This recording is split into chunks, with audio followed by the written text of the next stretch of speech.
Представьте город на границе двух миров. С одной стороны Россия, с другой Китай. Узкая река, лед и по ту сторону уже совсем другая реальность. И вот на улице китайского Хэйхэ стоит закамуфлированный кроссовер. Без шильдиков, без опознавательных знаков. Но силуэт узнаваем. Это тот самый Лада Азимут, на который возлагали надежды как на шаг вперед. Только тестируется он не по российским дорогам и даже не под контролем российских инженеров.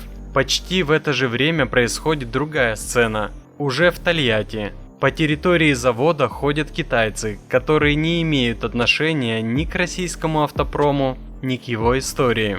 Они внимательно смотрят, задают вопросы, фиксируют детали. Им показывают все, от прессов до финальной сборки. Это не экскурсия ради интереса, это аудит. Люди приехали понять, стоит ли сюда заходить серьезно. И если сложить эти две картины, возникает ощущение, что это не случайные события, а части одного процесса. Причем процесса, который уже идет. И чтобы видео не заблокировали, часть наблюдений и странных фактов я выложил у себя в Телеграме, ссылка в описании. За последние годы завод оказался в ситуации, когда старые связи оборвались, а новые только формируются. Раньше ключевым партнером был Renault. Он приносил технологии, стандарты, контроль. Да, вместе с этим приходил и контроль над решениями. Но система работала, производство было загружено, модели обновлялись, качество росло. Когда этот партнер ушел, образовалась пустота. И казалось, что это шанс наконец-то начать делать свое. Многое говорили про независимость, про локализацию, про развитие собственной инженерной базы. Но реальность оказалась сложнее. Разработка современных компонентов – это миллиарды и годы работы, а рынок ограничен. Продавать сотни тысяч машин, чтобы окупить мотор или коробку, сложно. В итоге выбор оказался довольно прагматичным.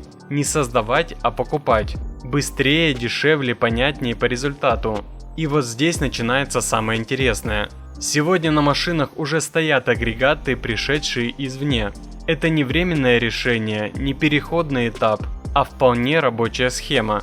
Параллельно запускаются проекты, которые формально выглядят как новые бренды, но по факту представляют собой сборку готовых решений из машинокомплектов. Все это позволяет быстро вывести продукцию на рынок, но почти не добавляет собственных компетенций. Если посмотреть на это со стороны, картина становится довольно простой. Есть завод с мощностями, людьми и опытом сборки. И есть страна, которая умеет делать собственные узлы, платформы и технологии. В какой-то момент их интересы начинают совпадать. И тогда возникает вопрос, где проходит граница между партнерством и зависимостью? Особенно если вспомнить, как все начиналось раньше. Когда на завод пришел западный инвестор, это выглядело как спасение. Производство модернизировали, процессы выстроили, качество подтянули. Но вместе с этим постепенно исчезла самостоятельность. Многие собственные проекты просто закрывались, потому что проще было взять готовое решение. И если бы та история продолжалась, вполне возможно, что от бренда осталось бы только название.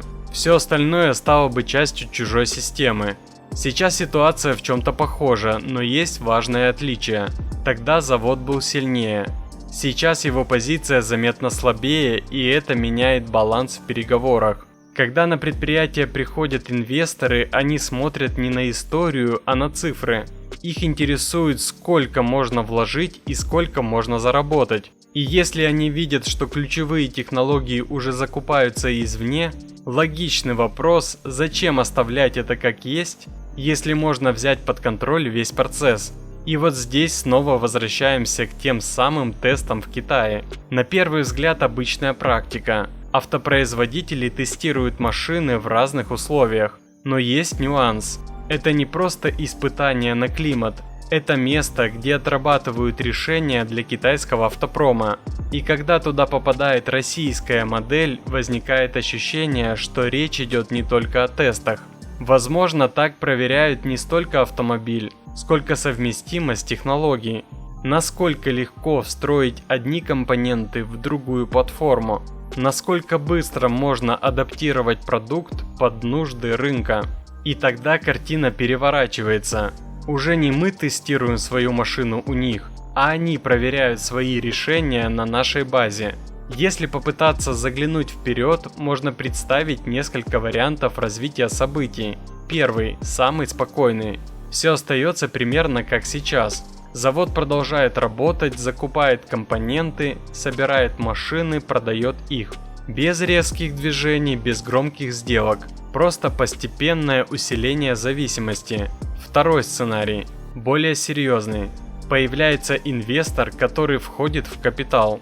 Приносятся деньги, новые модели, технологии.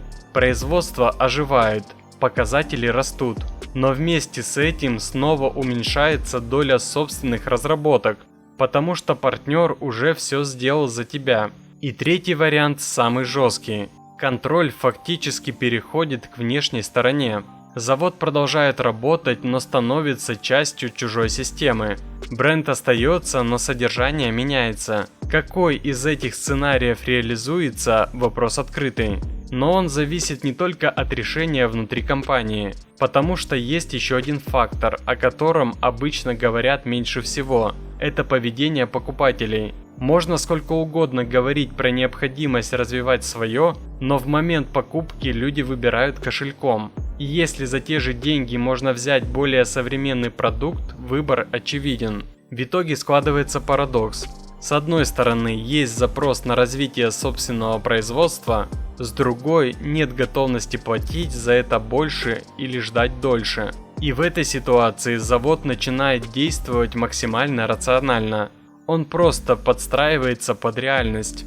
Можно долго спорить, правильно это или нет, но факт остается фактом. Современная автомобильная индустрия – это не только заводы и инженеры. Это еще и рынок, который диктует правила. И если рынок не готов поддерживать сложные и дорогие разработки, они просто не появляются.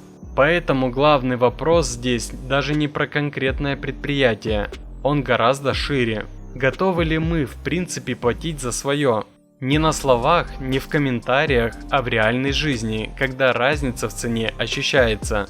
Потому что если ответ отрицательный, тогда вся текущая модель становится логичной. Покупать готовое, собирать, адаптировать и продавать. И тогда история с новыми партнерами – это не случайность, а закономерный этап. Сначала приходят одни, потом другие. Каждый приносит что-то свое и забирает что-то взамен. И с каждым таким циклом доля собственного участия может становиться меньше. В итоге все упирается в простой, но неприятный выбор. Либо долгий и дорогой путь развития с рисками и неопределенностью, либо быстрые решения, которые дают быстрый результат здесь и сейчас. И судя по всему, что происходит, выбор уже во многом сделан.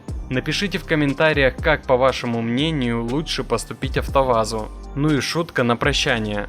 Правительство не поддержало запрет на зарубежную недвижимость для депутатов и чиновников. Это достойный ответ всем тем, кто заявляет, что правительство в последнее время все только запрещает. А больше автоновостей, инсайдов и юмора вы найдете в наших Рутуб, ВК и Телеграм каналах. Подписывайтесь, ссылки в описании.